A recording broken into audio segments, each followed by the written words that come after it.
ប្រាសាទដូនតាខ្ញុំរងទុក្ខធំសែនខ្លោចផ្សាចោសៀម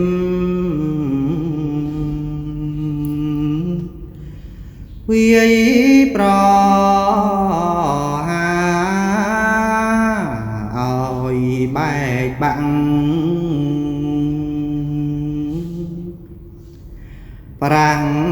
ចាក់ឋានធ្លាប់តែមានសំរងខ្ទេចខ្ទាំអង្គ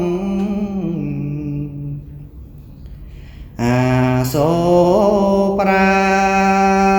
នក្បោក្បាច់ទាំងប៉ុនមានជាបំណែក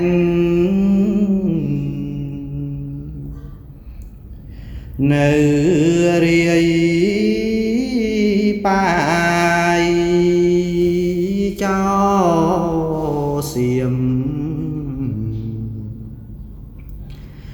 ចិត្តខោខៅបងក៏នៅដៅក្រហាធ្វើឲ្យ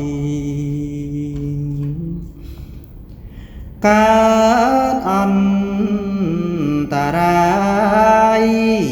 គួរឲ្យស្ដាយគេដូនតានៅលើភ្នំដងរែកចិត្តសង្វេគអូឡារាមិនគួរចោរឹងស្យាវាយឆ្លៀនពៀនពតចង់បានមិនមានភាពជាមនុស្សមិនត្រង់ស្មោះ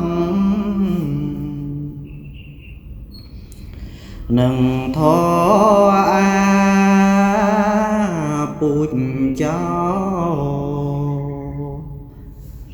ពីដូនតាកូនខ្មែរចង់ត្រជាចាំពងរឹងចំណេញដឹង